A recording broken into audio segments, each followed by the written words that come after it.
সমগ্র ক্যাসেটের কণ্ঠধারণে এবং কম্পিউটারাইজ পরিস্ফুটনে Adarsha Aminia computer printers and multimedia, Baduria, বন্ডানী মার্কেট। نحمده ونستعينه ونعوذ بالله من شرور أنفسنا ومن سيئات أعمالنا من يهده الله فلا مضل له ومن يضلله فلا هادي له ونشهد أن لا إله إلا الله وحده لا شريك له ونشهد أن سيدنا ونبينا ومولانا محمدا صلى الله عليه وسلم عبده ورسوله.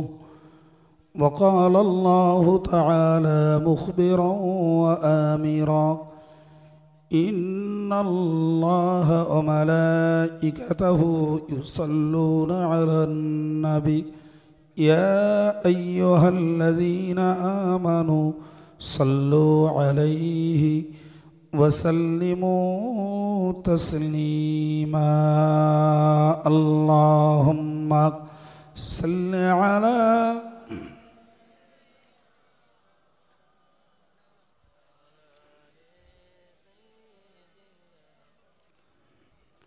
কোথায় আছো গো আরব রবি হাবিবি নবী পয়গম্বর, তোমা বিহানে এহেন জগত দিবসে হইল অন্ধকার। আল্লাহুম্মা সাল্লি আলা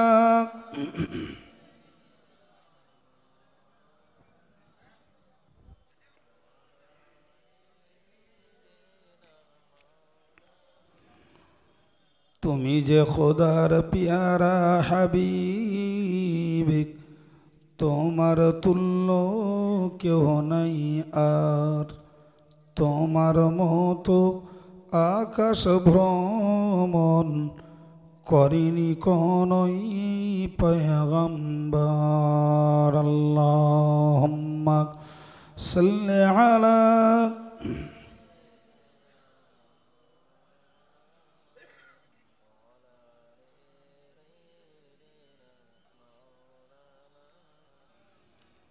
أما بعد فأعوذ بالله من الشيطان الرجيم. نحن نقص عليك أحسن القصص. وقال النبي صلى الله عليه وسلم اتعظوا بالقرآن أو كما قال عليه الصلاة والسلام. স্নেহ ভাজন সম্মানিত বিদায়ী বক্তাবৃন্দ, জ্ঞান পিপাসু দিনদার ইমানদার বিভিন্ন বয়সী শ্রোতামণ্ডলী, অলক্ষ্যে অবস্থিতা পর্দানুসীনা স্নেহাময়ী মমতাময়ী মা ও বোনেরা, শ্রেণী বিশেষে বড়দের প্রতি শ্রদ্ধা, সমবয়স্কদের প্রতি শুভেচ্ছা, ছোটদের প্রতি স্নেহাশিস জানিয়ে কিছু সময়ের জন্য কিছু কথা আলোচনা করতে আপনাদের খেদমতে উপস্থিত। বাকি আপনাদের দোয়া, মহান আল্লাহর মর্জি। আল্লাহ তৌফিক দিন, সকলেই বলুন আমিন। বিদায়ী বক্তারা আপনাদের কি হজ নসিহত শুনিয়েছেন আপনারাই ভালো জানেন, আমি তার কিছুই জানি না। আমি কিছু শোনাবার নিয়েতে কোরআন শরীফের একটি আয়াতের ছোট্ট অংশ পড়েছি। মহান আল্লাহ ওই আয়াত পাকে ব্যক্ত করেছেন, নাহনু নাকুসসু আলাইকা আহসানাল কসাস। মহান আল্লাহ বলেন, ওগো নবী, আমি তোমার কাছে বর্ণনা করছি অতি সুন্দর ঘটনাবলী। খোদ আল্লাহ বলছেন, ওগো নবী, আমি তোমার কাছে বর্ণনা করছি অতি সুন্দর ঘটনাবলী। এই অংশটুকু সূরা ইউসুফের একটি অংশ। তো সূরা ইউসুফের এই অংশটুকু কোরআন শরীফে মহান আল্লাহ উল্লেখ করে নবীকে সম্বোধন করে বললেন যে আমি সুন্দর ঘটনা বলি তোমার কাছে বর্ণনা করছি। আর বলে টোটাল সূরাটাতে হযরত নবী ইউসুফের জীবনের যে রোমাঞ্চকর কাহিনী, রোমাঞ্চকর ঘটনা মহান আল্লাহ তার বিবরণ প্রিয় রসুল সাল্লাল্লাহু আলাইহি ওয়াসাল্লামের কাছে কোরআনের মাধ্যমে ওহী আকারে নাজিল করেছেন। বলুন সুবহানাল্লাহ। এ থেকে বুঝতে পারা যায় সত্য ঘটনা শিক্ষার জন্য বর্ণনা করা এটি খোদাই নীতি। আবার একবার বলছি, সত্য ঘটনা শিক্ষার জন্য বর্ণনা করা এটা খোদাই নীতি। ভাই, আমরা যারা কম বেশি একটু আধা পড়াশোনা করতে পারি আমরা জানি ভাই, অ্যাকচুয়াল ইতিহাসের চরিত্র হলো সত্যতা। মিথ্যা যাতে ভরা থাকে সেটি ইতিহাস নয়, সেটি বরং গল্প। তো ইতিহাস পড়লে পরে একটি জাতির উত্থান এবং পতনের দুমুখী শিক্ষা হয়। অর্থাৎ বিগত কোনো জাতির সত্য ইতিহাস পড়ে বুঝতে পারা যায় যে একটা জাতি কিসে উন্নতি লাভ করেছে। পরবর্তী জাতি যদি সেই নীতি অবলম্বন করে তাদেরও উন্নতি হবে আশা করা যায়। আর যদি বিগত জাতি যদি পতন হয়, তাহলে কোন ত্রুটিতে তাদের পতন হয়েছে, পরবর্তী মানুষ যদি সেই শিক্ষাটা গ্রহণ করে তাহলে পতনের হাত থেকে তারা রক্ষা পায়। ইতিহাস পড়ার স্বার্থ এটাই। এই কোরআন শরীফে মহান আল্লাহ নবী ইউসুফ আলাইহিস সালাতু ওয়াস সালামের ঘটনাবলী কোরআন শরীফে বর্ণনা করেছেন। তা থেকে উপযুক্ত শিক্ষা বিশ্ব মানব জাতির কাছে প্রকাশ করার জন্য আমি আগে বলেছি, আবার একবার বলছি, এ থেকে আমাদের এই শিক্ষাটা হয়, এই চেতনাটা ফেরে যে আমরা বিগত দিনের ইতিহাস, প্রয়াত কোনো ব্যক্তির জীবন ইতিহাস এগুলো পড়তে অবশ্যই পারি, তবে উদ্দেশ্যটা থাকা উচিত তাদের জীবন থেকে আমরা শিক্ষা নেব, আমাদের জীবনটাকে গড়ব। নিশ্চিত সেক্ষেত্রে ওই ইতিহাস পড়াটাও আমাদের জন্য সওয়াব। বলুন সুবহানাল্লাহ। ভাই, কোরআন শরীফে মহান আল্লাহ বলেন, উদউ ইলা সাবিলি রাব্বিকা বিল হিকমা।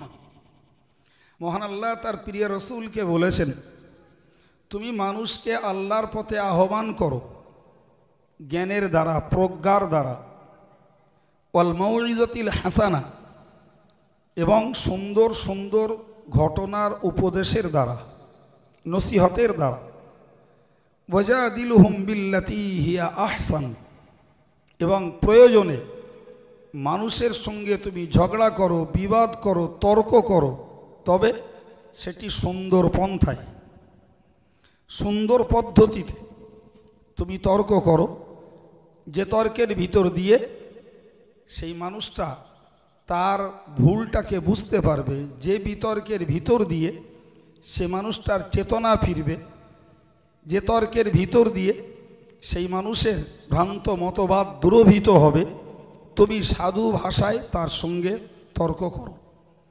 এই আয়াত থেকে বুঝতে পারা যায় যে মানুষকে আল্লাহর পথে ডাকবার তিনটে পদ্ধতি।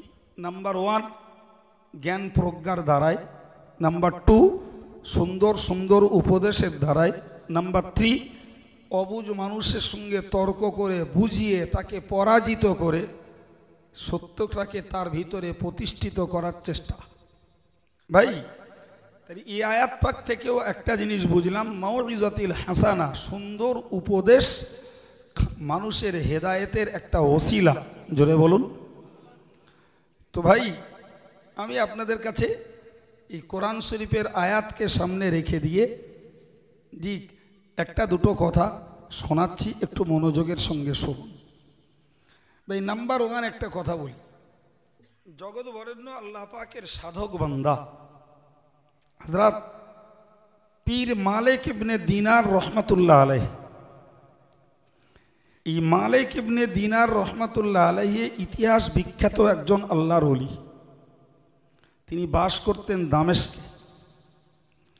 তো তার জীবনের একটা শিক্ষণীয় ঘটনা হযরত মালিক ইবনে দিনার রহমাতুল্লাহ আলাইহি বাস করতেন দামেস্কে, তবে শহর থেকে একটু দূরে। দামেস্কের জামে মসজিদ দামেস্ক শহরে, তবে তিনি দামেস্কের জামে মসজিদে 5 ওয়াক্ত নামাজ পড়তেন। তা হযরত মালিক ইবনে দিনার ওই মসজিদটাতে যাতায়াত করতে তার মনে মনে একটা ইচ্ছা জাগলো যে এই মসজিদ কমিটি যারা, মসজিদ পরিচালক যারা, এরা যদি মসজিদটা আমার দায়িত্বে দিত তাহলে আমি খুব ভালো করে চালাতাম। মালিক ইবনে দিনার একজন জমানার আল্লাহর ওলি, এটুকু কম বেশি মানুষের কাছে পরিচয় আছে। কিন্তু মালিক ইবনে দিনারকে কেউ মসজিদ চালানোর দায়িত্ব দেওয়ার প্রস্তাব দেয় না, কেউ না। উনি যান, নামাজ পড়েন, চলে আসেন। কিন্তু তার মনের স্পৃহাটা, মনের আগ্রহটা খুব বেড়ে গেল যে এই মসজিদের তত্ত্বাবধানের দায়িত্বটা আমার নিতে হবে। তো নেবেন কি করে? চাইলে তো পাওয়া যাবে না, ইচ্ছা করে ওরা দিচ্ছে না। তো একটা পলিসি খুঁজলেন মনে মনে। পলিসিটা হলো যে মসজিদে যেমন নামাজ পড়া যায়, আর মসজিদ এতেকাফ করারও জায়গা। এতেকাফ একটা পুরুষের জন্য ঘরে হয় না, দোকানে হয় না। এতেকাফ করতে গেলে 5 ওয়াক্ত জমাতের মসজিদেই এতেকাফ করতে হয়। বা এতেকাফ শব্দটির বাংলা অর্থ হলো যে নিজেকে আল্লাহর ইবাদতের জন্য বরাদ্দ করা। কথা বোঝা গেছে কি? নিজেকে আল্লাহর ইবাদতের জন্য বরাদ্দ করার নামই হলো এতেকাফ। অনেক কথা, অত কথা দরকার নয়, প্রয়োজনটুকু শুধু বলছি। এই জন্য এতেকাফ যে মানুষটা করেন সেই মানুষটার দুনিয়াবি কাজে কথা খরচ করা, দুনিয়াবি কোনো কাজ করা, মসজিদের বাইরে ফাউ ফাউ সময় ব্যয় করা, এগুলো এতেকাফের বিরোধী। বরং নিজের তবিঈ প্রয়োজন, মানে দৈহিক প্রয়োজন তথা পেশাব পায়খানা গোসল, এই 3টি কাজের জন্য একজন এতেকাফকারী মসজিদের বাইরে যেতে পারেন। ইভেন যদি কোনো মানুষ মারা যায় তো এতেকাফকারী যদি মানুষের জানাজা পড়ার জন্য তার আপনজন, তথাপিও জানাজার জন্য কিংবা মরা মানুষটার মুখ দেখার জন্য বাইরে আসেন, এতেকাফ বাতিল। কথা বোঝা গেল? যতক্ষণ থাকবেন কোরআন তেলাওয়াত, জিকির, তাসবিহ, নফল নামাজ কিংবা দ্বীনি বই পুস্তক পড়াপড়ি, প্রয়োজনে ঘুম। যদি চরম মূর্খও হয় তথাপিও সে যদি ওই এতেকাফের নিয়তে মসজিদে ঢোকে ঘুমিয়ে যায়, শুধু ঘুমোয় আর সারাদিন কাটায়, তথাপিও সওয়াব পাবে। সারাদিন তো খাওয়া নেই, কারণ এতেকাফের শর্ত হলো রোজা রাখা। এতেকাফ করতে গেলে রোজা করতে হবে, তার সঙ্গে এতেকাফ, খালি খামায় নয়। যাই হোক, হযরত মালিক ইবনে দিনার চিন্তা করলেন এতেকাফ করি যদি, তাই মসজিদে ধারাবাহিকভাবে থাকা যাবে। লাইনটা বাস পরিষ্কার, মসজিদে ধারাবাহিকভাবে থাকা যাবে না। আমি যখন মসজিদে ধারাবাহিকভাবে থাকবো তখন মসজিদ পরিচালক স্বাভাবিকভাবে তাদের মানবতায় বলি আর কাজের সুবিধার্থে বলি মসজিদটা আমার দায়িত্বে দেবে। কেসটা বোঝা যাচ্ছে বাবা? এত বড় জমানার একজন আল্লাহর ওলি হযরত মালিক ইবনে দিনার রহমাতুল্লাহ আলাইহি মসজিদের মাতব্বরি করবেন, মসজিদের নেতৃত্ব করবেন, মসজিদ পরিচালনা করবেন। এই চিন্তায় তিনি মসজিদে এতেকাফ করার জন্য নিয়ত করে তার প্রয়োজনীয় মাল সামান নিয়ে তিনি মসজিদে হাজির হয়েছেন। শরীয়তের মসলা হলো এতেকাফ যদি একদিন করতে হয় তাহলে মাগরিবের নামাজের আগে ঢুকতে হবে, পরের দিন মাগরিবের নামাজ পড়ে বেরোতে হবে, তবে একদিন পূর্ণ হবে। হযরত মালিক ইবনে দিনার মাগরিবের নামাজের পূর্বেই দামেস্কের জামে মসজিদে এতেকাফ করার জন্য তিনি প্রবেশ করেছেন। ভাইরা আমার, এরপরে তিনি যথারীতি এতেকাফের মধ্যে মগ্ন হয়ে গেছেন। তিনি একজন বুজুর্গ মানুষ, পীর মানুষ, আল্লাহওয়ালা মানুষ, সুতরাং এতেকাফের পূর্ণ হক আদায় করেই তিনি এতেকাফ করছেন। ভাইরা আমার, মনের উদ্দেশ্যটা কিন্তু এতেকাফ করা নয়। উদ্দেশ্য কি? বলুন। মসজিদের মাতব্বরীরা নেবে। এতেকাফ সওয়াবের জন্য নয়। জানেন এতেকাফের কত সওয়াব? আল্লাহু আকবার। হাদিস শরীফে এসেছে, কেউ যদি একদিন এতেকাফ করে তো আল্লাহ পাক তাকে জাহান্নাম থেকে 1500 বছরের রাস্তা দূরে হেফাজত করে দেবেন। যে এতেকাফের এতটা সওয়াব, জি মালিক ইবনে দিনারের মতো একজন মানুষ সেই এতেকাফ করতে যাচ্ছেন দুনিয়াবি একটা নেতৃত্বের লোভে। আল্লাহু আকবার। হযরত মালিক ইবনে দিনার রহমাতুল্লাহ আলাইহি ওই মসজিদের নেতৃত্ব পাবো, মোতাওয়াল্লিশিপ পাবো, মসজিদের মোতাওয়াল্লি হব, তত্ত্বাবধায়ক হব, এই চিন্তায় এতেকাফ করে চলেছেন। একদিন, দুদিন, এক সপ্তাহ, 2 সপ্তাহ, 1 মাস, 2 মাস, 3 মাস করতে করতে একটানা এতেকাফ করে চলেছেন। শেষ পর্যন্ত দেখা গেল 1 বছর পূর্তে মাত্র একটা দিন বাকি। মালিক ইবনে দিনারের মনে মনে যেন ধিক্কার হচ্ছে, হায় রে হায়, এরা কি ধরনের নির্বোধ, এরা কি ধরনের সংকীর্ণ মনা, যে আমি এতদিন মসজিদের বাসিন্দা হয়ে গেলাম, জারুল্লাহ বলা যায়, আল্লাহর প্রতিবেশী হয়ে গেলাম, অথচ এখনো পর্যন্ত এরা আমাকে মসজিদের নেতৃত্ব দিল না, মসজিদের মোতাওয়াল্লিশিপ আমাকে দিল না, তত্ত্বাবধানের দায়িত্ব আমাকে দিল না। না না, এতদিনের এতেকাফের যে কঠোর পরিশ্রম সব কিছু আমার পণ্ড হতে চলল। তাই তিনি 364 দিন, সৌর হিসাব অনুযায়ী বলি 364 দিন পার হওয়ার পরে আজ থেকে 65 দিন শুরু হবে। তাই মাগরিবের নামাজের আগে তিনি চিন্তা করলেন, এইভাবে আর এতেকাফ করব না। যে এতেকাফের এত পরিমাণ সওয়াব ছিল, সব সওয়াবগুলো আমার তো বেকার হয়ে গেল, কিছুই তো পেলাম না, পাবো না আমি। যেহেতু আমি সওয়াব জোগাড়ের জন্য এতেকাফ করতে বসিনি, আমি এতেকাফ করছি মোতাওয়াল্লি হব। তাই বাইরে আমার, তাই 365 দিন যেদিন স্টার্ট হবে সেদিন তিনি মাগরিবের আগে নিয়ত করে নিলেন যে আমি আজ থেকে এতেকাফ করছি, আল্লাহ আমার উপরে খুশি হয়ে যান, আল্লাহ রাজি হয়ে যান, আল্লাহ সন্তুষ্ট হয়ে যান, এবং এতেকাফের পূর্ণ সওয়াবের হকদার যেন আমি হয়ে যাই। তো মাগরিবের সময় নিয়ত করে আজ থেকে এতেকাফ করা শুরু করেছেন আল্লাহর সন্তুষ্টির জন্য, সওয়াবের আশায়। ভাইরা আমার, তার জীবনীতে উল্লেখ করা হয়েছে হযরত মালিক ইবনে দিনার রহমাতুল্লাহ আলাইহি সেই দিনে এতেকাফ শুরু করে রাতটা পার করে ফজরের নামাজ পড়ে তিনি যখন তার ওজিফাতে মশগুল হয়েছেন, মসজিদের পরিচালক কমিটি যারা, মসজিদের পরিচালক সমিতি যারা, তারা তাদের নামাজকে শেষ করে হযরত মালিক ইবনে দিনারের সামনে এসে সকলেই হাজির হয়ে বসে গেছেন। মালিক ইবনে দিনার তার ওজিফাতে মশগুল, তিনি ওজিফাকে সম্পন্ন করে যখন মাথা তুলেছেন, মসজিদ পরিচালক সমিতির লোকেরা মালিক ইবনে দিনারকে বললেন, হুজুর, আমরা আপনার কাছে একটা দাবি নিয়ে এসেছি, একটা প্রস্তাব নিয়ে এসেছি, আমাদের দাবিটা মেনে নেবেন, প্রস্তাবটাকে গ্রহণ করবেন। বললেন, কি দাবি? বললে, হুজুর, আপনি তো মসজিদের বাসিন্দা মতো হয়ে গেছেন, মসজিদে আপনি রয়ে গেছেন সর্বক্ষণের জন্য, তা আমরা সবাই চাইছি আপনি মসজিদের মোতাওয়াল্লিশিপটা আপনি গ্রহণ করুন, মসজিদের দায়িত্বটা আপনি গ্রহণ করুন।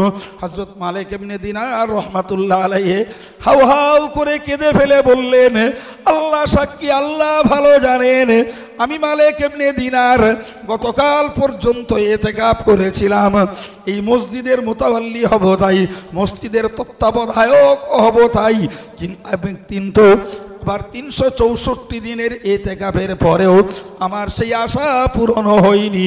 মাঝখানে আমার ইবাদতগুলো পণ্ড হয়েছে, সওয়াবগুলো পণ্ড হয়েছে, আল্লাহর কাছে নৈরাশ হয়ে গেছি, বেকার হয়ে গেছে জীবনের ধর্ম ইবাদত।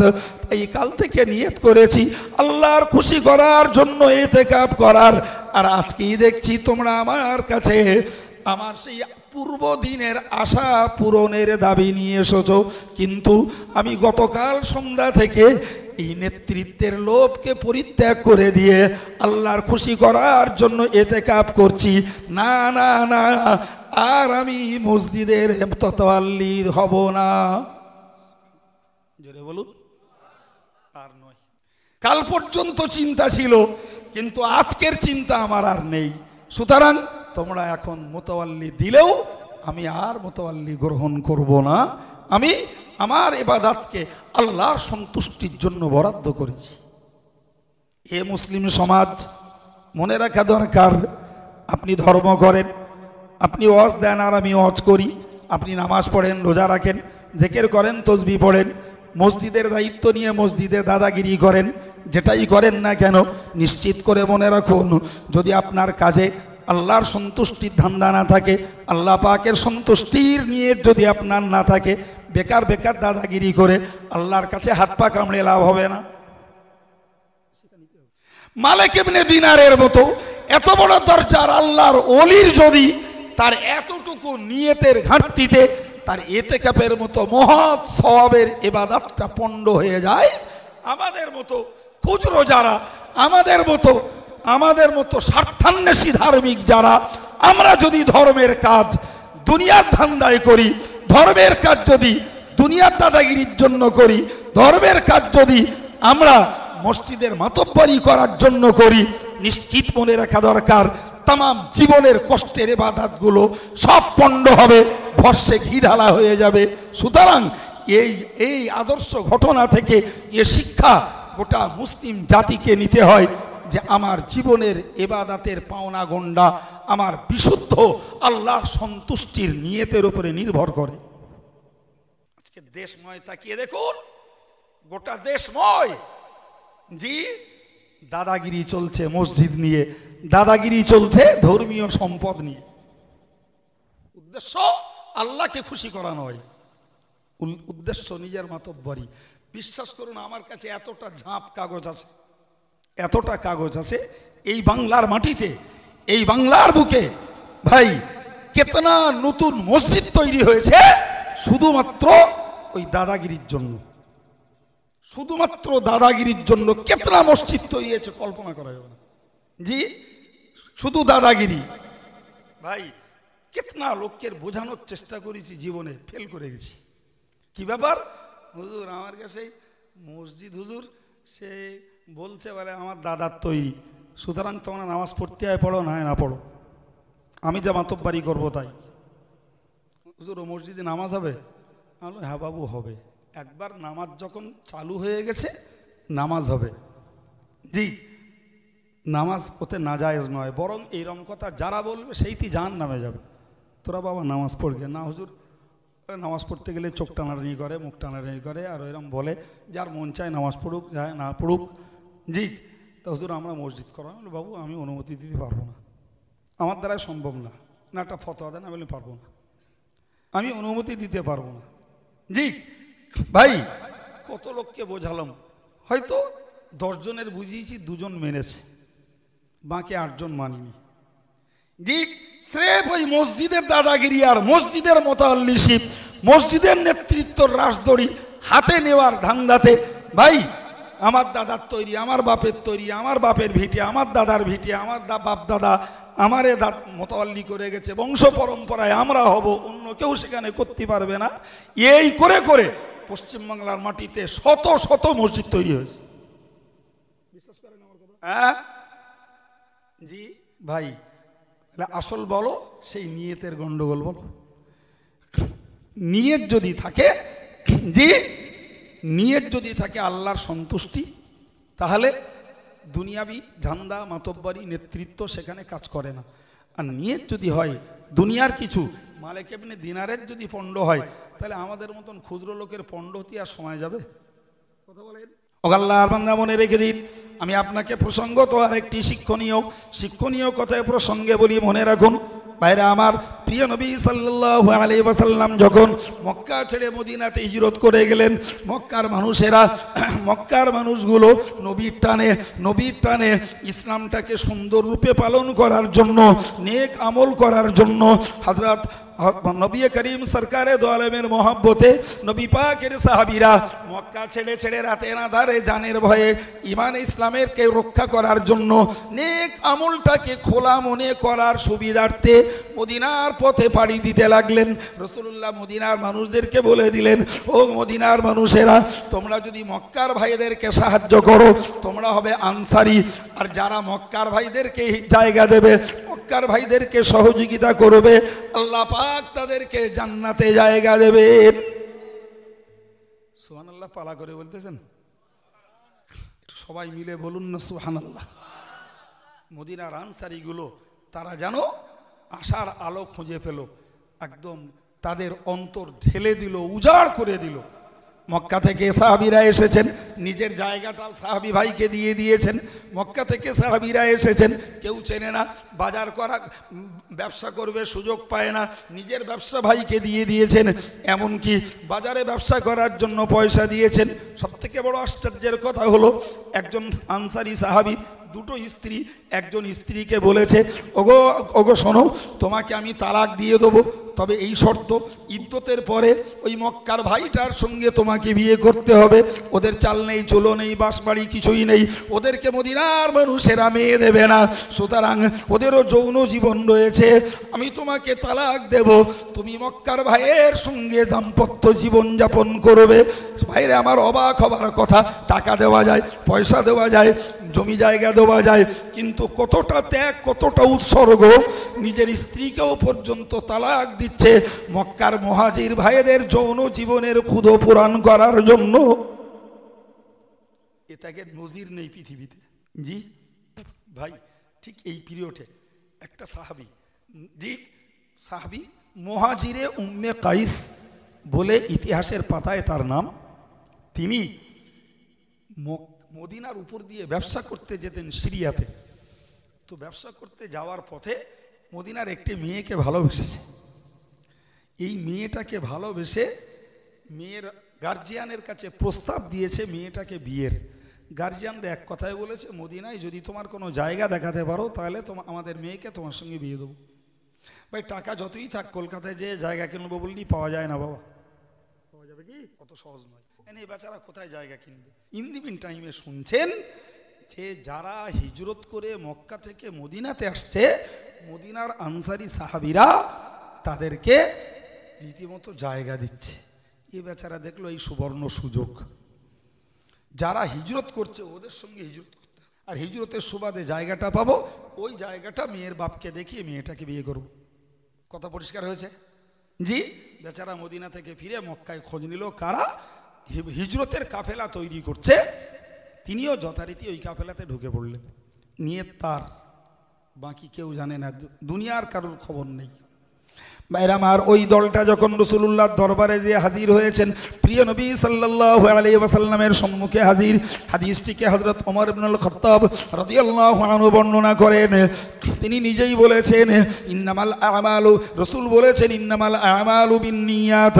মানুষ যে আমল করে, নামাজ, রোজা, হজ, যাকাত, দান, সাদকা, দ্বীনের জন্য মেহনত, খেদমত যাই করুক না কেন, এই সমস্ত কাজের সওয়াব নির্ভর করে তার খাঁটি নিয়তের উপর, তার বিশুদ্ধ নিয়তের উপরে তার সমস্ত সওয়াবটাকে নির্ভর করে। রাসূলুল্লাহর সম্মুখে ওই কাফেলা যখন হাজির হয়ে গেল, রাসূলুল্লাহ বলতে শুরু করলেন, ইন্নামাল আমালু বিন্নিয়াত, মানুষের আমলের সওয়াব নির্ভর করে তার বিশুদ্ধ নিয়তের উপরে। ফামান কানাত হিজরাতুহু ইলাল্লাহি ওয়া রাসূলিহি ফাহিজরাতুহু ইলাল্লাহি ওয়া রাসূলিহি।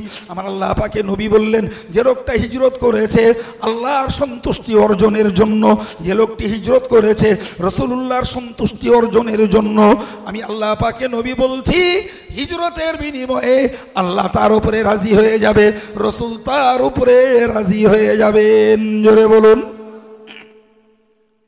জি, ওই পর্যন্ত বললেন।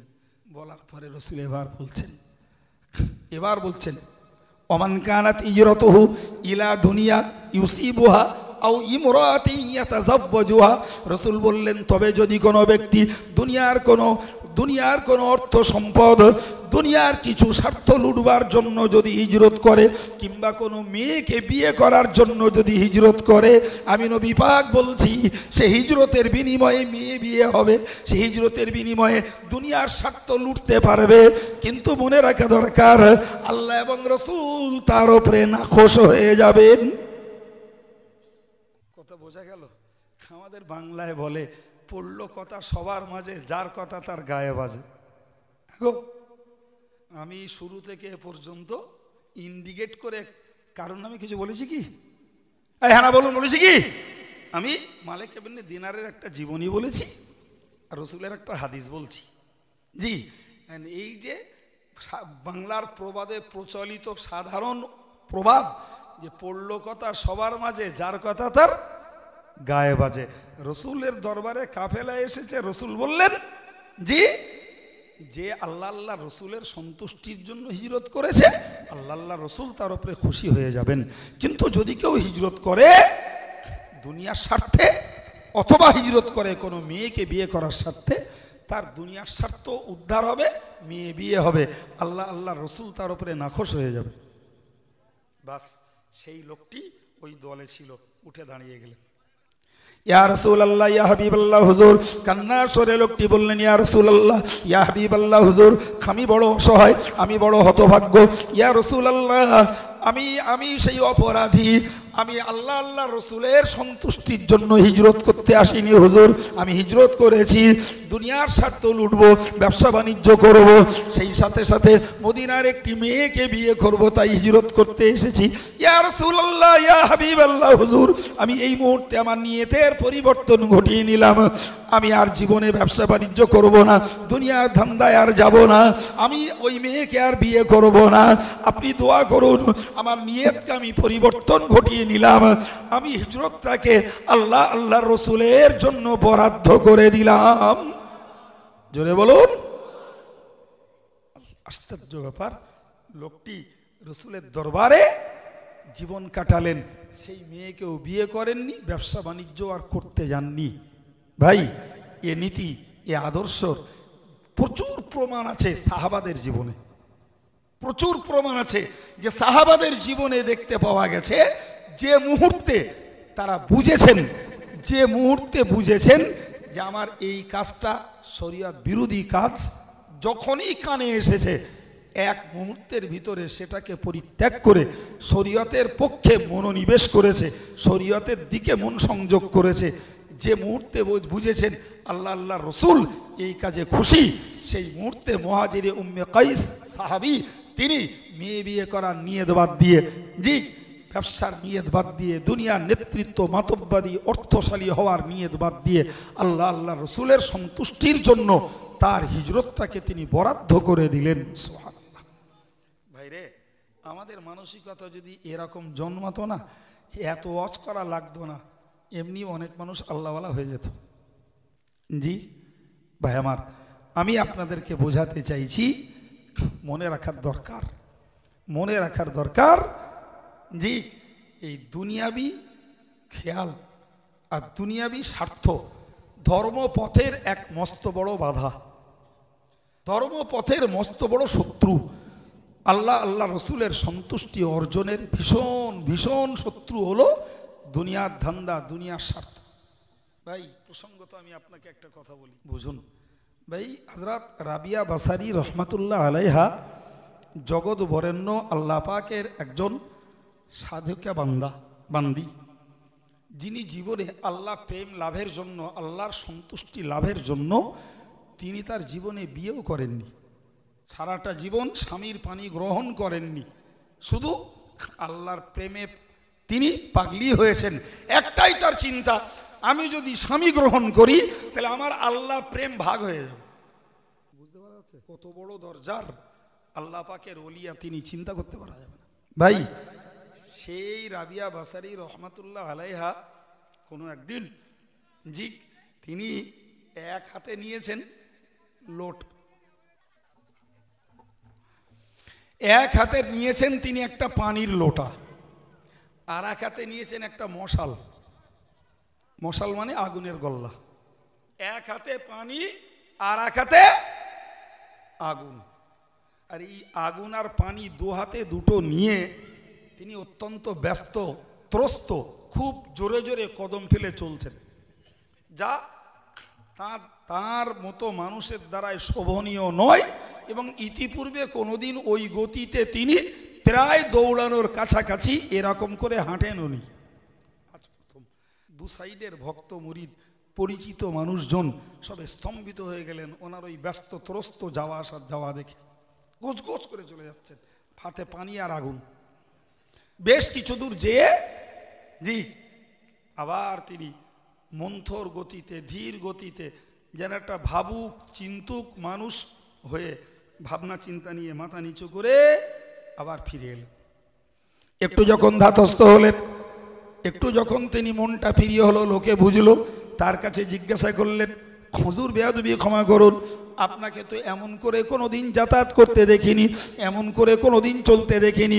আবার দেখছি এক বিচিত্র ঘটনা, আপনার এক হাতে পানি আর এক হাতে আগুন, কেন আপনি এভাবে এগিয়ে যান, কেন আপনি এভাবে গেলেন?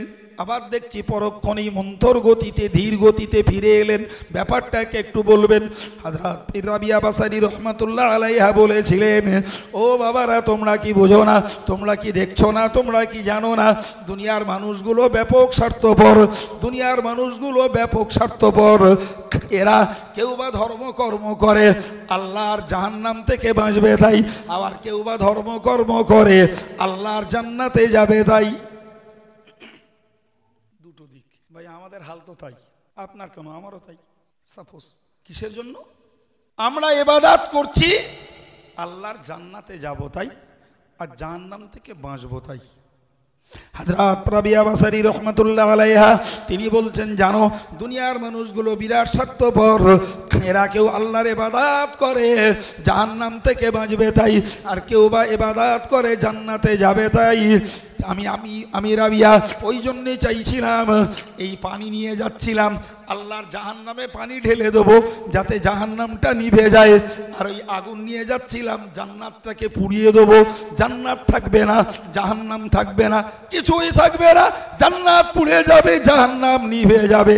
এরপরে দুনিয়ার যে মানুষগুলো আল্লাহর ইবাদত করবে সেই মানুষগুলোই হলো খাঁটি ইবাদতকারী। জোরে বলুন, আর একটু জোরে সরে বলুন। ইবাদত জান্নাতের লোভে নয়, ইবাদত জাহান্নামের ভয়ে নয়, ইবাদত করো আল্লাহ পাকের সন্তুষ্টির জন্য, তবে তুমি সত্যকারের আবেদ বান্দা, সত্যকারের তুমি আল্লাহ প্রেমিক, সত্যকারের তুমি আল্লাহ প্রিয়।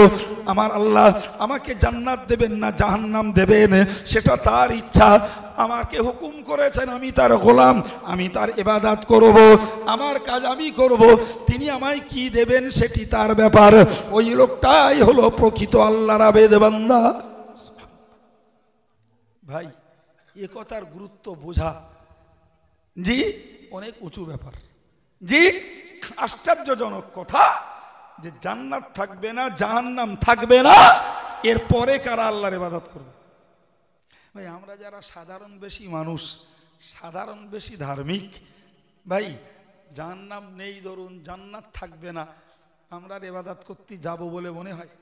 জি হযরত রাবিয়া বাসারী বললেন, এই যারা আল্লাহর জান্নাতের লোভে ইবাদত করে আর জাহান্নামের ভয়ে যারা করে এরা স্বার্থপর, এরা স্বার্থপর, এরা মালিককে খুশি করতে চায় না, মালিককে সন্তুষ্ট করতে চায় না, যে আমার মালিক রাজি হোক, এই চিন্তা এদের নেই, এদের চিন্তা অন্য চিন্তা।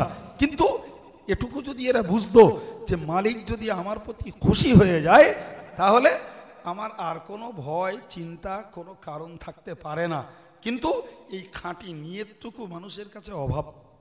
তাই আমি রাবিয়া চাইছিলাম জান্নাত পুড়িয়ে দেবো, জাহান্নাম নিভিয়ে দেবো, কারা ইবাদত করে দেখবো।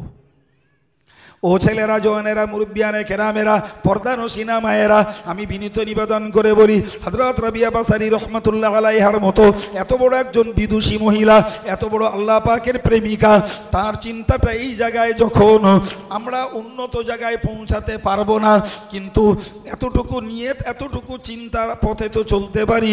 না না না, দুনিয়ার মাতব্বরি নয়, দুনিয়ার নেতৃত্ব নয়, দুনিয়ার লোভে নয়, এবং শুধু তাই নয়, জান্নাতের লোভে নয়, জাহান্নামের ভয়ে নয়। ইবাদত করব একবার সুবহানাল্লাহ বলবো তো মনে নিয়ত করব আল্লাহ তুমি আল্লাহ খুশি হয়ে যাক, 2 রাকাত নামাজ পড়বো তো নিয়ত করব আল্লাহ খুশি হোক, ওয়াজ করছি তো নিয়ত করব আল্লাহ খুশি হোক, ওয়াজ দেব তা নিয়ত করব আল্লাহ খুশি হোক, আল্লাহর ধর্ম প্রচার করছি আল্লাহ খুশি হোক, মসজিদের খেদমত করব তো নিয়ত করব আল্লাহ খুশি হন, মসজিদে দান করব তো নিয়ত করব আল্লাহ খুশি হন। বাইরে আমার এক কথায় বলতে পারা যায় যায়। ধর্মের নামে ছোট বড় যেটুকুই কাজ করব ততটুকুতেই নিয়ত আমার করতে হবে আল্লাহ আমার প্রতি সন্তুষ্ট হয়ে যান। সেই লোকটাই তো সৌভাগ্যবান, সেই মহিলাটাই সৌভাগ্যবতী। এই বান্দার মুসলমান হযরত রাবিয়া বাসারি রহমাতুল্লাহ আলাইহার এই ঘটনা থেকে তো এই শিক্ষাই আমাদেরকে নিতে হয়। ভাই চিন্তা করার দরকার। চিন্তা করার এটাই যে যদি জান্নাতের কথা আল্লাহ কোরআন শরীফে বহু জায়গায় বলেছেন, জাহান্নামের ভয়ের কথা আল্লাহ বহু জায়গায় বলেছেন, তাহলে জান্নাতের আশা করে ইবাদত করা অরিজিনালি দোষের নয়। জাহান্নামের ভয়ে ইবাদত করা আর পাপ কাজ ছেড়ে দেওয়া এটা অরিজিনালি দোষের নয়। কিন্তু উচ্চাঙ্গের আল্লাহ পাকের প্রেমিক প্রেমিকা যারা, তাদের চিন্তা না জান্নাতের লোভে ইবাদত করব না, জাহান্নামের ভয়ে করব না, করব আল্লাহকে রাজি করার জন্য। তিনি যদি রাজি হন আমার জন্য যেটাই তিনি পুরস্কার দেবেন আমি তাতে খুশি। সুবহানাল্লাহ। হযরত বড় পীর সাহেব কেবলা রহমাতুল্লাহ আলাইহিকে জিজ্ঞাসা করা হয়েছিল, হুজুর আপনার এই অজস্র পরিশ্রমের ইবাদত এর পরে আল্লাহ যদি আপনাকে জাহান্নাম দেন তাতে আপনার কোনো আপত্তি থাকবে? প্রশ্নটা খুব গুরুতর প্রশ্ন। একজন বিশ্ববরেণ্য আলেমে দ্বীন, সেই সঙ্গে বিশ্ববরেণ্য আধ্যাত্মিকতা শ্রেষ্ঠ একজন গুরু, জি, তার কাছে জিজ্ঞাসা করা হলো যে আল্লাহ যদি আপনাকে জাহান্নাম দেন তাতে আপনার কি কোনো আপত্তি থাকবে? হযরত বড় পীর সাহেব কেবলা বলেছিলেন, না না না, আমি জান্নাতের লোভে ইবাদত করি না, আমি জাহান্নামের ভয়ে করি না। আমার আল্লাহ যদি আমাকে জাহান্নাম দেন আর আমাকে জাহান্নাম দিয়ে যদি আল্লাহ খুশি হন, আমি আব্দুল কাদের তাতেই খুশি। জোরে বলুন, আর একটু জোরে সরে বলুন। হে ইমানদার মুসলমান, কত বড় কথা! আমার আল্লাহ যদি আমায় জাহান্নাম দিয়ে খুশি হন আমি তাতেই খুশি। ও ভাইরা আমার, ও গো ছেলেরা, ও গো ভাইয়েরা, ও মুরব্বীরা, ময়েরা, সবের কাছে আমার নিবেদন, এই মানসিকতাটা আমরা 16 আনায় না পৌঁছাতে পারি, তবে মানসিকতাটুকু তৈরি করা দরকার। অন্তত পক্ষে আমার জীবনের ছোট বড় ইবাদত বান্দিগি সবটুকুই করব আল্লাহকে খুশি করার জন্য, আল্লাহকে সন্তুষ্ট করার জন্য। আল্লাহ যদি আমার উপরে খুশি হয়ে যান আমি সব পেয়ে যাব। কেননা কোরআন শরীফে মহান আল্লাহ বলেছেন, রিদওয়ানুম মিনাল্লাহি আকবার, আল্লাহর পক্ষ থেকে যে বান্দা সন্তুষ্টি পেয়ে যায় সেইটাই সর্বাপেক্ষা মহান জিনিস। জোরে বলুন। জি, সর্বাপেক্ষা শ্রেষ্ঠ জিনিস ওটাই যার প্রতি আল্লাহ খুশি হয়ে যায়। হযরত ইব্রাহিম খলিলুল্লাহ আলাইহিস সালাতু ওয়াস সালাম, নবী ইব্রাহিম আলাইহিস সালাতু ওয়াস সালাম যখন তাকে নমরুদের লোকেরা চরকায় বসিয়ে দিল, এবার ঘুরিয়ে তাকে আগুনে ফেলবে, নবী ইব্রাহিম চরকায় বসে অপেক্ষা করছেন কখন এরা ফেলবে। বাইরে আমার, ওই সময় আল্লাহর ফেরেশতা এসে বলেছিলেন, আল্লাহর ফেরেশতা এসে বলেছিলেন, হুজুর আপনি বলুন, হুজুর আপনি বলুন, ওগো আল্লাহর নবী আপনি বলুন, এই মুহূর্তে মুষলধারে বৃষ্টি দেব, নমরুদের তৈরি করা আগুন নিভে যাবে। বললেন, না না না না না, আমি আপনাদের কাছে সাহায্য চাই না, আমি আপনাদের কাছে সাহায্য চাই না। পরক্ষণেই চলে গেলেন, পানির ফেরেশতা এলেন, আগুনে বাতাসের ফেরেশতা বললেন, হুজুর আপনি একবার শুধু দাবি করুন, এত প্রবল ঝড় দেব নমরুদের অগ্নিকুণ্ডকে উড়িয়ে সমুদ্র গর্ভে নিমজ্জিত করে দেব। জি, হযরত নবী ইব্রাহিম বললেন, না না, আমার আল্লাহ আমাকে পরীক্ষা নিচ্ছেন, আমার আল্লাহ আমাকে পরীক্ষা নিচ্ছেন, আমাকে পরীক্ষাটা দিতে দিন। জোরে বলুন, আরো একটু জোরে বলুন। আল্লাহর ফেরেশতারা নবী ইব্রাহিমকে পরীক্ষার জন্য বলেছিলেন, যদি আপনি আগুনেই পড়েন তাহলে তো আপনার পরীক্ষার কি হলো, আপনি তো আগুনে পড়বেন। নবী ইব্রাহিম বলেছিলেন, আমি আমার আল্লাহকে বন্ধু বলেছি, আমার আল্লাহ যদি বন্ধু আমি হই, আল্লাহর বন্ধু যদি আমি হই, আর তিনি যদি চান আমার বন্ধু আগুনে পড়ুক, আমি ইব্রাহিম আগুনে পড়াটাই খুশি হয়ে যাব। কত কথা না, আমি আল্লাহর বন্ধু, আল্লাহ যদি চান আমার বন্ধু আগুনে পড়ুক আমি তাতেই খুশি, আমি তাতেই খুশি, আমি আগুন থেকে বাঁচতে চাই না। সুবহানাল্লাহ। জি ভাই, আমাদের বর্তমান সময়ের যা হাল, বিশ্বাস করুন সেদিকে লক্ষ্য করলে আল্লাহর সন্তুষ্টির জন্য ইবাদত করা, শুধু নামাজ বলে কথা নয়, যাবতীয় কাজ করার মানুষের সংখ্যা খুবই কম। একদম বাস্তব ভাই, খুবই কম যে আল্লাহ সন্তুষ্ট হোক। জি ভাই, ফুরফুরা শরীফের পীর মুজাদ্দেদে জামান আলা হযরত দাদা হুজুর কিবলা রহমাতুল্লাহ আলাইহির কে ওই বাংলাদেশের মৌলানা হামেদ সাহেব দাদা হুজুরকে কাফের বলে ফতোয়া দিল। জি, দাদা হুজুরকে কাফের বলে ফতোয়া দিল। জি, পরবর্তীকালে সে বেচারা তার ভুল বুঝলো যে আমার ফতোয়া দেওয়া ভুল হয়েছে। জি, তো ওই পর্যন্ত। কিছুদিন পরে সেই যে পরিবারের লোকেরা দাদা হুজুরকে কাফের বলে ফতোয়া দিল, সেই পরিবারের লোকেরা দাদা হুজুরের কাছে এলো মুরিদ হতে। তার মুরিদ যখন হলো, আশ্চর্য ব্যাপার, মুরিদ যখন হলেন তো দেখা গেল অন্যান্য মুরিদেরা অনেক দিন ধরে মুরিদ হয়ে তারা সবক আমল করছেন, তাদেরকে হুজুর ফয়েজ দেননি, তাদেরকে তাওয়াজ্জু পুরোপুরি দিয়ে দেননি। জি, তারা যথারীতি তারা সবক তথা তরিকতের মস্ত তরিকতের অনুশীলনী, যারা সোজা কথা বোঝা যায় আল্লাহ আল্লাহ আল্লাহ আল্লাহ তারা করেই যাচ্ছে। জি, এই যে লোকগুলো দাদা হুজুরকে কাফের বলে ফতোয়া দিয়েছিল, তাদের পরিবারের লোকেরা যখন এলো, উনি অল্প দিনের ভিতরে তাদের তাসাউফের তরিকতের আধ্যাত্মিকতার ফয়েজ তাওয়াজ্জু দিয়ে বিদায় করে দিলেন। কথা বোঝা গেল কি? এই বেচারারা 2-5 বছর ধরে ঘষলাচ্ছে, এখনো পর্যন্ত হুজুর ফয়েজ দেয় না। আধ্যাত্মিক যে প্রবাহ একজন পীর তার মুরিদের প্রতি নিক্ষেপ করে, দেন না। জি ভাই, সত্যকারের যারা আল্লাহর ওলি, তাদের ওই ফয়েজ প্রচণ্ড শক্তিশালী, প্রচণ্ড শক্তিশালী ভাই। জি, ও তো আল্লাহ দেওয়া ক্ষমতা, জানেন? আশ্চর্যজনক কথা ভাই। হযরত এই কালিয়ানী সুফি সাহেব হুজুর রহমাতুল্লাহ আলাইহি, কালিয়ানী সুফি সাহেব হুজুর রহমাতুল্লাহ আলাইহি, আল্লাহ কি তার তৈরি করেছিলেন, সারাটা জীবন 40 বছর সাবু খেয়েছেন। বিয়ে একবার করেছিলেন, কোনো কারণবশত স্ত্রীতে টেকিনি।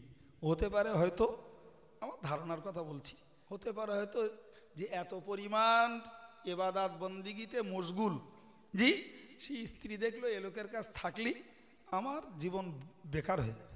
সারা রাত যে লোক শোয় না, সারা রাত যে লোক তসবিতে তেলাওয়াতে তাহাজ্জুদে মশগুল, তার তো স্ত্রীর দরকার নেই, তার তো মহব্বতের সম্পদ নামাজ কালাম।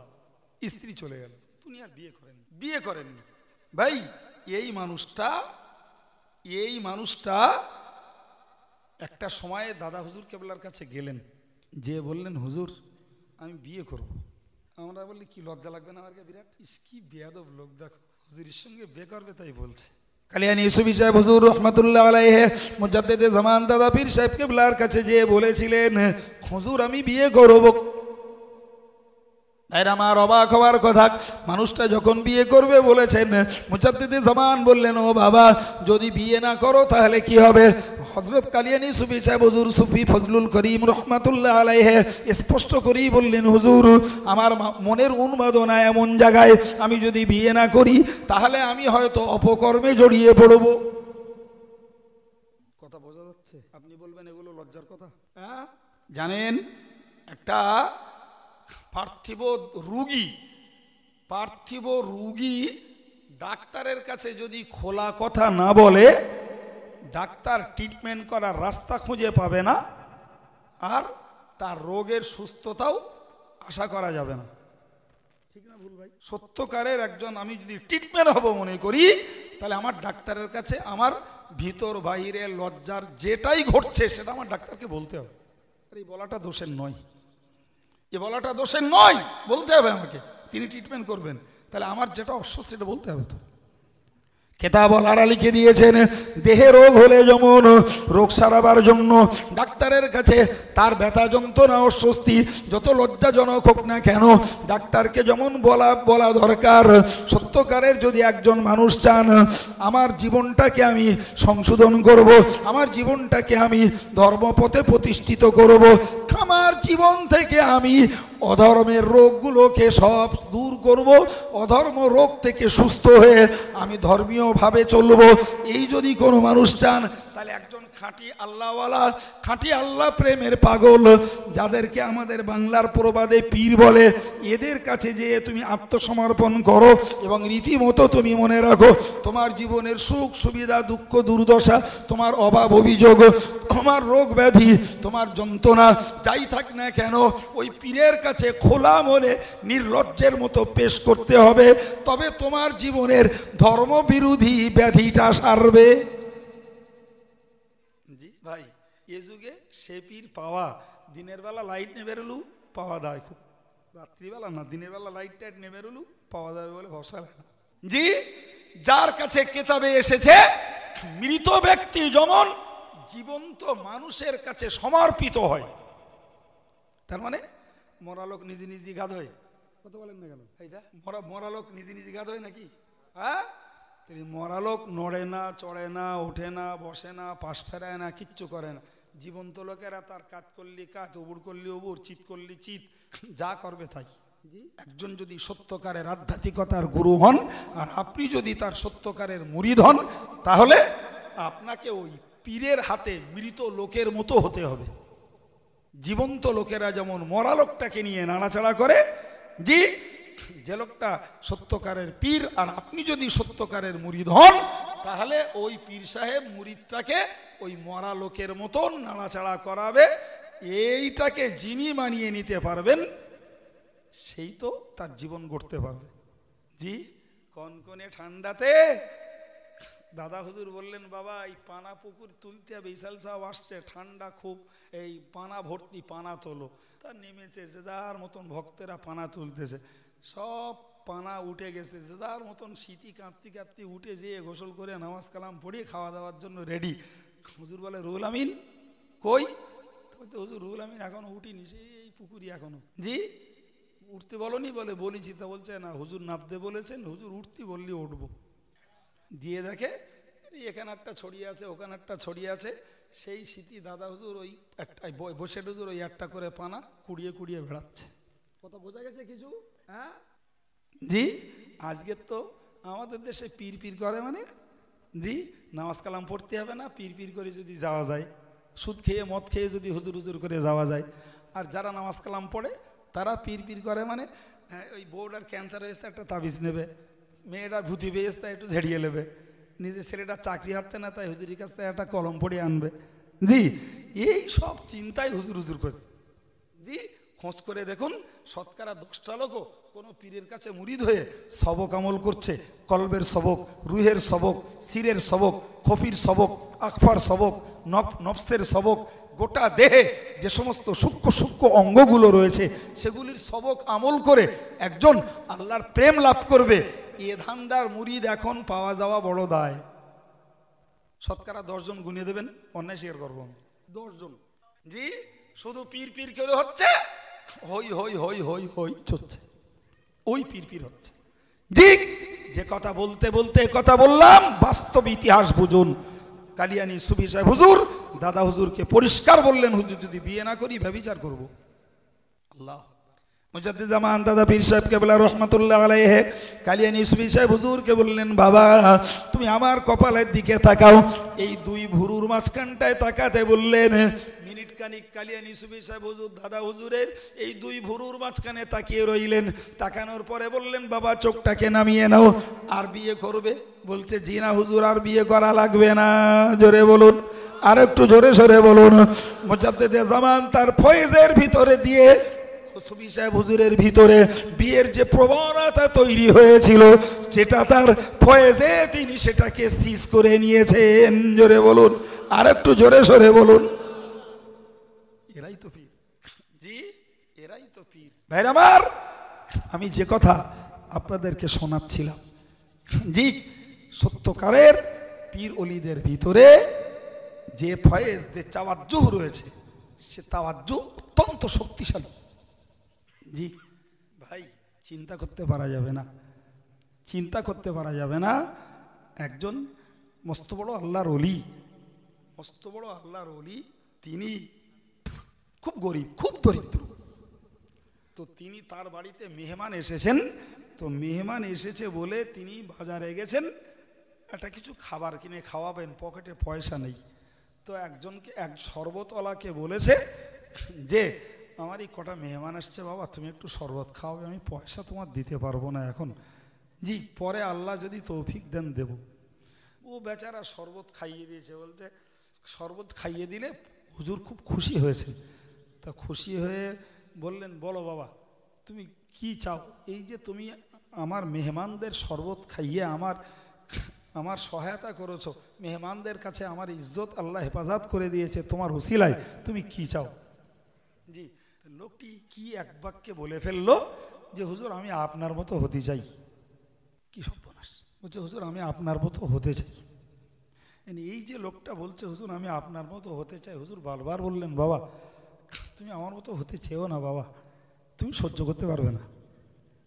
জি আমার মতো তুমি হতে চেও না, তুমি সহ্য করতে পারবে না। জি তো বেচারা একদম না ছোড় বললে, না হুজুর আমি আপনার মতো হতে চাই। বাস পীর সাহেবকে বলা ইত্তেহাদের ফয়েজ দিলেন। ইত্তেহাদ মানে পীর যেমন মুরিদ তেমন, ইত্তেহাদের ফয়েজ দিলেন। বাস এক ফয়েজে লোকটা সম্ভবত 3 দিন উন্মাদ হয়ে গেল, 3 দিন পরে মারা গেল। 3 দিন পরে মারা গেল। ভাই আমি আপনাদেরকে শোনাচ্ছিলাম যে মুজাদ্দিদে জামান ফুরফুরা দাদা পীর সাহেব কেবলার ফয়েজে কালিয়ানী সুফি সাহেব হুজুরের বিবাহের অনুমোদনা শেষ করে নিলেন। জি ভাই তো যারা সত্যকারের আল্লাহ পাকের পেয়ারা বান্দা, সত্যকারের আল্লাহ পাকের পেয়ারি বান্দি, তাদের জীবন সাধনার এই যে সুফল, এ সুফল আমাদের কাছে স্বপ্ন ভাই। আমরা এর বাস্তবতা কিচ্ছু বুঝি না, আমাদের কাছে স্বপ্ন। জি সেই স্বপ্ন আমাদের জীবনে বাস্তবায়িত করা দুঃসাধ্য, বহুত কঠিন ব্যাপার, বহুত কঠিন ব্যাপার। আমরা মালা খোলা নিয়ে খেলা করা মতন করি, আর তাতেই আমাদের গর্ব ফখর গরিমা কত কিছু। বোঝা যাচ্ছে না বাবা? জি তো আমি আপনাকে যে কথা শোনাতে শোনাতে এই জায়গাগুলো বললাম যে ফুরফুরা শরীফের পীর মুজাদ্দিদে জামান আলা হযরত দাদা হুজুর কিবলা রহমাতুল্লাহ আলাইহে তিনি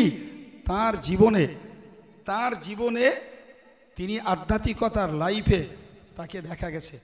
আশ্চর্যজনক কথা, এই যে জামা পরেছি তো আমরা শীতকাল বলে ওপরে একটা কিছু পরেছি। কলকাতায় দেখবেন কখনো কখনো বড় মসজিদের ইমাম সাহেব একটা জামা পরলো, তার উপরে আর একটা কিছু খাটায় না ভাই, দেখেছেন কোনো? আমাদের দেশে দু একটা বক্তা জোটে ওই রকম, ট্রেনে আসে ঠোঁটে পাঞ্জাবি, গাঁটের নিচে পায়জামা, আর এখানে এসে দেখা গেলো স্যাঙাড়ি এক জামানে পড়ে তার উপরে আর একটা খলপানে খাটিয়ে মাথায় এক হিঁয়ে বড় পাগড়ি, দেখলি মনে হবে ফেরেশতা নেমে গেছে। ওমা নেমে গেল, গেলে সব খুলে মুলে নে ফেলে সেই আবার ঠোঁটে পাঞ্জাবি আর একটা পায়জামানে পরে চলে যাচ্ছে। হুজুরি মাথায় টুপি উনি, হ্যাঁ হুজুর তুমি যাওয়াজ করতে এতক্ষণ? বলছে ট্রেনে যাতে হয় তো সেই জন্য ওইসব পোশাক নিয়ে তো চলা যায় না। ঠিক তো দাদা হুজুর কেবলা সেই আচকানটাকে নিজের জামার উপরে পরেছেন, আর আচকানটাকে জামার উপরে পরে বাবা বাইরে বেরিয়েছেন, কয়েক কদম গেছেন, গিয়ে ফিরে এসে আচকানটা খুলে পীর দাদিমার কাছে দিয়ে বলে রেখে দাও। বলে কি ব্যাপার আপনি পরেন না, আজকে পরলেন তাও আবার রেখে দিয়ে চলে যাচ্ছেন? বলছে জানো এইটা পরে না মনে মনে একটু আত্মগরিমা ভাব লাগছে। আর আল্লাহ পাকের রসুল বলেছেন পৃথিবীতে যারা আত্মগরিমার পোশাক পরবে আল্লাহ পাক তাদেরকে কিয়ামতের দিনে বেইজ্জতির পোশাক পরাবে। জি ও আর পড়লেন না। ভাই আপনি বলুন এই যে মানুষগুলো চিন্তা, আমি জিওয়াজ করতে করতে এই জায়গাটায় এসেছি বাবু, আমি আপনাকে বোঝাচ্ছিলাম, জি আমি আপনাকে বোঝাচ্ছিলাম যে আল্লাহ সন্তুষ্ট হোক কামনা দরকার, এটা আল্লাহ সন্তুষ্ট, অন্য কিচ্ছু আমার দরকার নেই, রাজি হয়ে যাক আল্লাহ। জি দাদা হুজুর পীর কেবলা রহমাতুল্লাহ আলাইহে তাম জীবনটা কাটিয়েছেন আল্লাহকে রাজি করার জন্য, বসিয়াট আল্লামা আল্লাহকে রাজি করার জন্য কাটিয়েছেন। আমাদের কাছের মানুষ হুজুর দরগাপুরি সাহেব রহমাতুল্লাহ আলাইহে গোটা জীবনটা কাটালেন আল্লাহকে রাজি করার জন্য। জি আমরা তাদেরই আদর্শের গোলাম, তাদেরই আদর্শের ভক্ত। আমার সবার কাছে নিবেদন, আমিও আপনার মতো একজন আসামি, আমাদের প্রত্যেকেরই চিন্তা থাকা উচিত আমার ছোট বড় কাজের ভিতর দিয়ে জি আল্লাহ খুশি হন, এই চিন্তাটুকু আমাদের সকলের রাখা দরকার।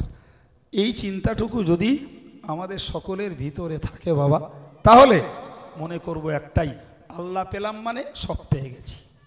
হাদিস শরীফে এসেছে, নবী পাক জানিয়েছেন, মান কানা লিল্লাহি ফালাহুল কুল, মান কানা লিল্লাহি ফালাহুল কুল।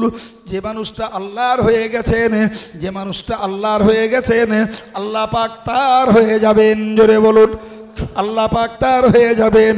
হযরত পীর মনসুর হাল্লাজ রহমাতুল্লাহ আলাইহির কথা যদি বলি, অবাক হওয়ার কথা। হাদিস শরীফে এসেছে, নবী পাক বলেছেন কোন বান্দা যখন নফল ইবাদত করে, আল্লাহ পাক নফল ইবাদতের বিনিময়ে বান্দার ফরজ ইবাদতের ঘাটতিকে পূরণ করে দেবেন। জোরে বলুন। এমনকি হাদিসে কুদসিতে রয়েছে, আমার আল্লাহ পাক নিজেই বলেছেন, একজন বান্দা যখন নফল ইবাদত করে, নফল ইবাদত করতে করতে, নফল নামাজ, নফল জিকির, নফল তাসবিহ, নফল দান সাদাকা করতে করতে বান্দা যখন উন্নত দরজায় পৌঁছে যায়, উচ্চ দরজায় যখন পৌঁছে যায়, আমার আল্লাহ নিজেই বলেছেন, আমি তখন বান্দার হাত হয়ে যাই, আমি তখন বান্দার পা হয়ে যাই, আমি তখন বান্দার কান হয়ে যাই, আমি বান্দার চোখ হয়ে যাই, আমি বান্দার জবান হয়ে যাই। বান্দা তখন আমার জবানে কথা বলে, বান্দা আমার চোখে দেখে, বান্দা আমার কানে শোনে, বান্দা আমার পায়ে চলে, বান্দা আমার হাতে কাজ কাম করে। বাইরে আমার অবাক হওয়ার কথা, হযরত পীর মনসুর হাল্লাজ রহমাতুল্লাহ আলাইহি জীবনব্যাপী আল্লাহ প্রেমের সাধনা করে, আল্লাহর সন্তুষ্টি অর্জন করতে যেয়ে জীবনব্যাপী নফল ইবাদত করতে করতে সেই দরজায় পৌঁছে গেছেন, তার জবান আল্লাহর জবান হয়ে গেছে। মনসুর হাল্লাজ একটা পিরিয়ডে মজজুব হয়ে যেয়ে তিনি বলতে শুরু করলেন, আনাল হক, আনাল হক, আনাল হক, আনাল হক, আনাল হক। আনাল হক মানে আমি আল্লাহ, আমি আল্লাহ, আমি আল্লাহ, আমি আল্লাহ। দেশের মুফতিরা ফতোয়া দিয়ে দিল, মনসুর হাল্লাজ কাফের হয়ে গেছে, মনসুর হাল্লাজের হত্যা করা হালাল হয়ে গেছে। মুফতিদের ফতোয়াতে দেশের জাল্লাদ যথারীতি মনসুর হাল্লাজকে হত্যা করে দিল। সকলের সাক্ষীতে সামনে রেখে দিয়েই মনসুর হাল্লাজের মুন্ডুটা যখন একদিকে ছটিয়ে গেল, কাটা মুন্ডু থেকে বেরুচ্ছে আনাল হক, আনাল হক, আনাল হক, আনাল হক। দেশের মুফতিরা লজ্জায় বরিয়া হয়ে গেলেন, হায় হায়, আমরা মনসুর হাল্লাজের উপরে শরীয়তের ফতোয়া প্রয়োগ করেছি যদিও ঠিকই, কিন্তু আমাদের বুঝবার ঘাটতি ঘটে গেছে।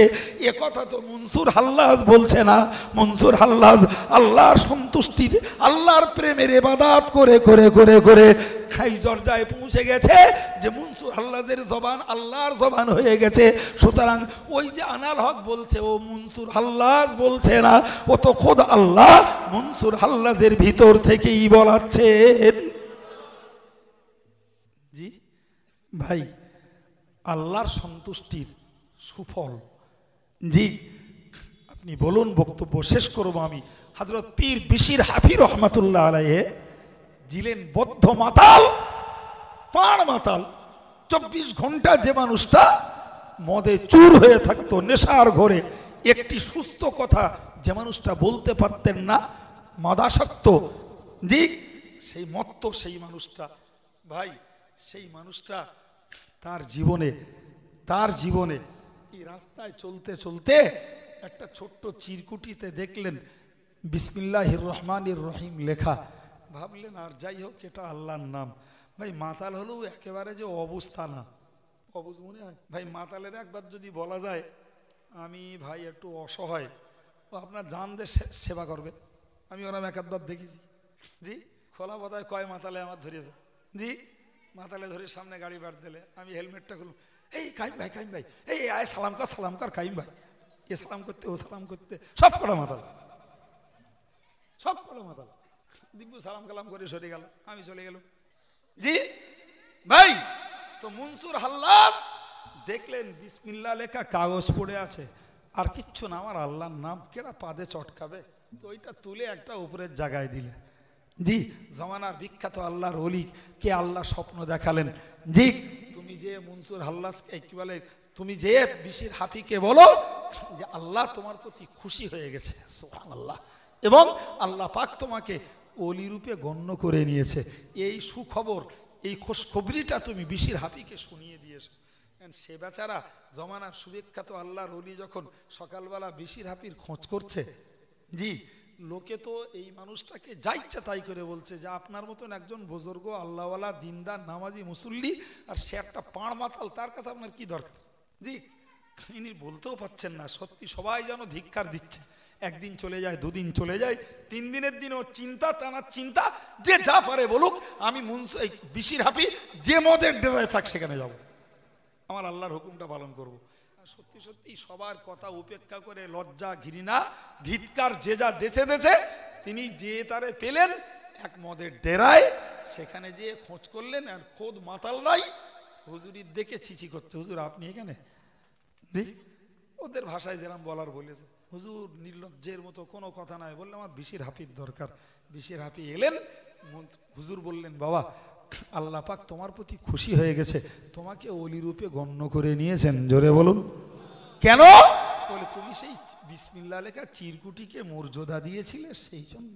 বাস, বিশির হাফির পাগল সেরে গেছে। মদের ডেরা থেকে বেরিয়ে এলেন, যে আল্লাহ এত রহমান, এত বড় রহিম, যে আল্লাহ এত বড় দয়াবান, এত বড় করুণানিধি, সেই আল্লাহ পাকের ছোট্ট লিখিত নামটুকু বেজ্জতির হাত থেকে রক্ষা করার দায়ে যদি, রক্ষা করার ফলে যদি আমার আল্লাহ আমার প্রতি খুশি হয়ে যান, না জানি সেই আল্লাহর ইবাদত যদি আমি করতে থাকি, না জানি সে আল্লাহ পাক আমার প্রতি আরো কত খুশি হবেন। মদের ডেরা থেকে বেরিয়ে এলেন, জীবনে আর ঢোকেননি। হযরত পীর বিশির হাফি রহমাতুল্লাহ আলাইহি মস্ত বড় আল্লাহর ওলি হয়ে গেলেন। আমার যে কথাটি মূলত বলার ইচ্ছা, বিশির হাফি কোরআন শরীফ পড়তে পড়তে দেখলেন, কোরআন শরীফ পড়তে পড়তে দেখলেন একটা আয়াতে লেখা রয়েছে, ওয়াল আরদা ফারাশনাহা ফানিবাল মাহিদুন। ও দুনিয়ার মানুষেরা, আমি আল্লাহ এই জমিনটাকে বিছানার মতো করে বিছিয়ে দিয়েছি। জোরে বলুন, বিছানার মতো করে বিছিয়ে দিয়েছি। এবং কত উত্তম বিছানা এই জমিন, কত উত্তম বিছানা, যাতে চলতেও কষ্ট নেই।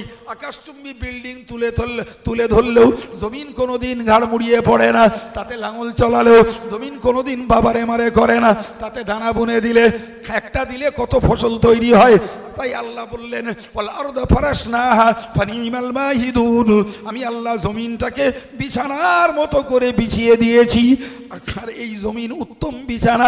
হযরত পীর বিশির হাফি ওই আয়াত পড়তে পড়তে চিন্তা করলেন, যে জমিনটাকে আমার আল্লাহ বিছানার মতো করে বিছিয়ে দিয়েছেন, ওই জমিনে আমি যদি জুতো পায়ে দিয়ে চলি, তাহলে আল্লাহর পাতা বিছানায় জুতো পায়ে দেওয়া হবে, এটা বেয়াদবি হবে। জুতো আর পায়ে দেবো না, খুলে ফেললেন। একবারও ভাবেননি, একবারও তিনি চিন্তা করেননি। নবীরা জুতো পরেছেন, আমার নবী জুতো পরেছেন, সাহাবীরা জুতো পরেছেন, গোটা জগতের ইমাম মুস্তাহিদরা, পীর অলি বুজুর্গরা সবাই জুতো পরেছেন, আলেমেরা জুতো পরেছেন। জুতো সম্পর্কে হাদিস রয়েছে, সুতরাং জুতো পরায় কোনো দোষ নেই। না না, কারুর কথা নয়, কারুর কথা নয়, কোনো রেকর্ড নয়, কোনো দলিল নয়। তার মাথায় একটাই জিনিস ঢুকে গেল, এ জমিন আল্লাহর পাতা জমিন, আল্লাহর পাতা বিছানা, ওতে আমি জুতো পায়ে দিয়ে চলবো না। জি, এই জুতো পায়ে দিয়ে চলবেন না, জুতো খুলে পেয়ে খালি পায়ে। আর যেখানেই তিনি যান, বাজারে যান, মাঠে যান, ঘরে যান, বাইরে যান, সর্বত্র তিনি জুতো খুলে ফেলে চলেন। আমার আল্লাহ পাক ওই বিশির হাফির এই জমিনের মর্যাদা দেওয়ার পরে খুশি হয়ে আল্লাহকে খুশি করার জন্য পীর বিশির হাফি জমিনে জুতো পায়ে দেননি। আল্লাহ পাক তাকে খুশি করার জন্য তার চলার পথের পশুদেরকে, উট, ছাগল, দুম্বা, ভেড়া সবের বুদ্ধি দিয়ে দিলেন। বিশির এই রাস্তায় খালি পায়ে চলে, হে গরু, হে উট, হে ছাগল, দুম্বা, ভেড়া, তোমরা কেউ বিশিরের রাস্তায় পেশাব পায়খানা করো না। আর একটু জোরে বলা যাবে? জি, বিশির হাফি আল্লাহকে খুশি করার জন্য আল্লাহর পাতা জমিনে জুতো পায়ে দিয়ে চলেননি। আল্লাহ বিশির হাফির পুরস্কার দিলেন, তোমার রাস্তাতে কোনো নাপাক জিনিস কেউ ফেলবে না, কোনো নাপাকি পড়ে থাকবে না। এটা বিশির হাফির পুরস্কার। বিশির হাফি যতদিন বেঁচে ছিলেন জুতো পায়ে দেননি। বিশির হাফির রাস্তাতে ছাগল, দুম্বা, ভেড়া পেশাবও করতো না, পায়খানাও করতো না, কুকুরটাও না, বিড়ালটাও না। একবার জোরে বলা যাবে না? প্রমাণ হলো মান কানা লিল্লাহি ফালাহুল কুল, যে আল্লাহর হয়ে যায় আল্লাহ তার হয়ে যায়। জি ভাই, আমরা ব্যবসা বাণিজ্য, চটকদারি কথা, দাদাগিরি, নেতৃত্ব, মাতব্বরির লোভে ধর্ম করি, তা আল্লাহ কত খুশি হবে আমার উপরে বাপ। জি, কম মানুষ রয়েছে যারা শুধু আল্লাহর সন্তুষ্টির জন্য ইবাদত করে, এ মানুষের সংখ্যা কম। আল্লাহকে পাওয়ার জন্য জিকির করে, তাসবিহ পড়ে, তওবা পড়ে, জি, এ মানুষের সংখ্যা কম বাবা। জি ভাইরা আমার, মুরব্বীরা, জওয়ানেরা, আমি কিছু মহান মানুষদের কথা টুকটাক করে বলে ফেলেছি, বলতে চেষ্টা করেছি। জি, প্রবীণ এবং ধার্মিক তৎসহ জোয়ান অথচ অথবা অধার্মিক ফের ভি, এই জীবনীগুলো শুনবার ভিতর দিয়ে আমরা শিক্ষাগুলো যদি নিতে পারি, শিক্ষাগুলো যদি নিতে পারি, সেটাই আমাদের জন্য কার্যকর। আমরা শিক্ষা নিতে পারি নিয়ত খাঁটি করার, শিক্ষা নিতে পারি স্বার্থের জন্য, ধর্ম নয়। শিক্ষা আমরা নিতে পারি জি সত্যকারের পীর শুধু হই হই হই হই হই হই করার জন্য, জিন্দাবাদ দেওয়ার জন্য নয়। পীর যদি হয় জি, তাহলে তিনি চাইবেন আমার মুরিদ সংশোধন হোক, আর মুরিদ চাইবে পীরের হাতে সমর্পিত হয়ে আমার জীবনটাকে সংশোধন করে নেব সর্বস্তরে, সর্বস্তরে জি। কোনো ক্ষেত্রে বাদ নয়, কোনো ক্ষেত্রে নিজের বাণীটাও করব তো পীরের কাছ থেকে অনুমতি নিয়ে করব জি। নিজে সফরে যাব তো পীরের কাছ থেকে অনুমতি নিয়ে তবে সফরে যাব জি। ভাই এই শিক্ষাটা আমরা নিতে পারি, আমরা শিক্ষা নিতে পারি। ভাই যে কথাগুলো আমি আজকের আপনাদেরকে শুনিয়েছি এর ভিতর দিয়ে শিক্ষা নিতে পারি। নফল ইবাদত বেশি করে করব, নামাজ, জিকির, তাসবিহ শিক্ষা নিতে পারি আমরা জি। খালিস নিয়েতে যদি একটা ছোট্ট কিছুকে আমরা যদি আল্লাহকে খুশি করার জন্য কাজ করি, তাতেই আল্লাহর সন্তুষ্টি পাওয়া যেতে পারে। বিশির হাফি বিসমিল্লাহর মর্যাদা দিয়ে ওলি হয়ে গেছে, জোরে বলুন জি। আমি ছোট বলে, তুচ্ছ বলে, নগণ্য বলে ঘৃণা করব না, তাকে উড়িয়ে দেবো না, ছোট্ট একটা নেকির কাজও করব জি। ভাই দিন ধর্মের শরীয়তের একটা ক্ষুদ্র কাজও যদি আমার করার মৌকা আসে, সেটাও আল্লাহ হয়তো এর বিনিময়ে আমার নাজাত দিতে পারে, আল্লাহ হয়তো এর বিনিময়ে আমার প্রতি খুশি হয়ে যেতে পারে, ওইটুকু কাজও আমি করব। কথা বুঝে আসছে ভাই? এই ঘটনাগুলির ভিতর দিয়ে এই শিক্ষাগুলো যদি আমরা নিজের জীবনে, জোয়ানটাও কাজে লাগাতে পারে, প্রবীণটাও, পর্দানসীনা মা বোনটাও। আমি গোড়ায় বলেছিলাম কোরআন শরীফের কথা জি। তোমরা উত্তম উপদেশের ভিতর দিয়ে মানুষকে আল্লাহর পথে রাখো জি। আমার আল্লাহ বললেন সুন্দর উপদেশের ভিতর দিয়ে নবী আমি তোমার কাছে বর্ণনা করছি, আমি আপনাদের কাছে জি পীর অলিদের জীবনের কিছু কথা শোনালাম, যার ভিতর থেকে আমরা যদি শিক্ষা নিয়ে আমাদের জীবনটাকে যদি রক্ষা করে চলতে পারি, জীবনটাকে গড়ার চেষ্টা যদি করতে পারি। লোকে পীর বলে, লোকে ভালো বলবে, লোকে দাম দেবে, লোকে হুজুর বলবে, লোকে মৌলানা বলবে, লোকে দাদা বলবে, লোকে বলবে লোকটা বিরাট ভালো, ওই সব ধান্দাবাজিটা জি না। ধান্দাবাজি একটাই জি, এরা গালি দেখ, সমালোচনা করুক, যা পারে এরা বলুক গে যা, আমার আল্লাহ আমার প্রতি খুশি হোক, এইটাই থাকবে আমার স্বপ্ন, এটাই থাকবে আমার ধান্দা, এটাই থাকবে আমার মেহনত। বিশ্বাস করুন আমি আল্লাহর প্রতি আস্থা রেখে বলতে পারি জি, ছোট্ট একটা কাজের ভিতর দিয়েও আল্লাহ পাকের সন্তুষ্টি আমাদের জীবনে অর্জন হয়ে যেতে পারে। আল্লাহ কবুল করুন, বলুন আমিন জি। ভাই সবরেসানি হবে সকলেই। আসুন প্রিয় নবীর দরবারে একটু সালাম জানাই। ইয়া নবী সালামুন আলাইকা।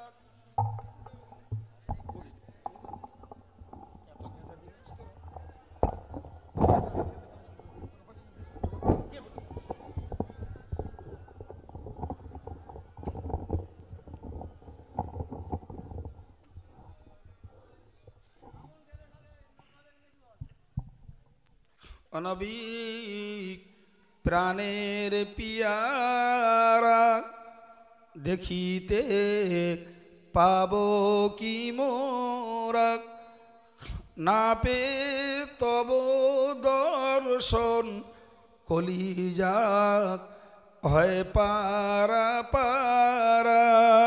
ইয়া নবী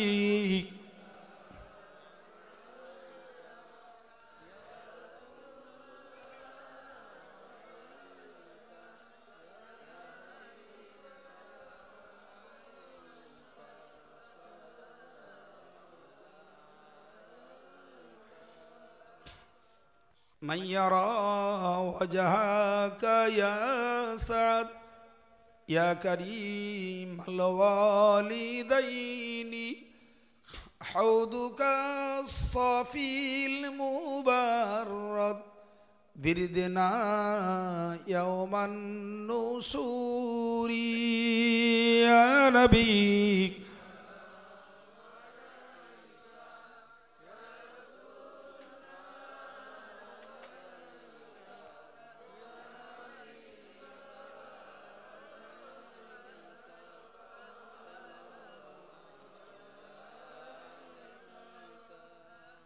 आप सुल्ताने मदीना महबते ओहियो सकीना नूर से मामूर सीना मिश्क से बेहतर पसीना या नबी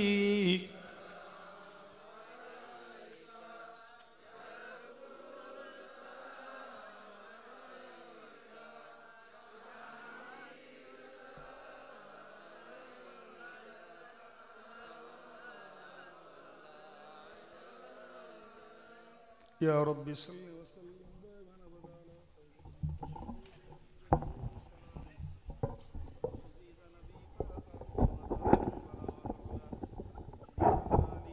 कशफत दुजा बिजमालिही हसनत जमीउ खिसालिही सल्लु अलैहि व आलिही अल्लाहुम्मा सल्लि अला सय्यिदिना मौलाना मुहम्मद वअला आलि सय्यिदिना मौलाना मुहम्मद। সমগ্র ক্যাসেটটির শব্দ ধারণে এবং কম্পিউটারাইজ পরিস্ফুটনে Adarsha Aminia computer printers and multimedia, Baduria, বন্ডেলি মার্কেট। এখানে ছাপার যাবতীয় কাজ এবং ইসলামিক গজল ও ওয়াজ নসিহত রেকর্ডিং ও ডাউনলোড করা হয়। Mobile number 977338224444।